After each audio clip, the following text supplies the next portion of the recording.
ماما كم ضايل الفطور؟ لسه ضايل ساعتين حبيبي. حسام احذر شو معي؟ شو معك؟ كورن فليكس.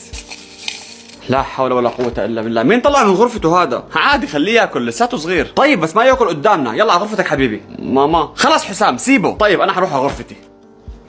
اهدى، رمضان شهر الصبر.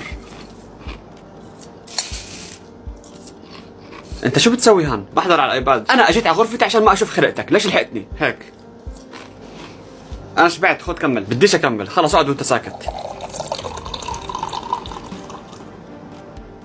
بدك تشرب؟ شكلك عطشان. تعال. شو؟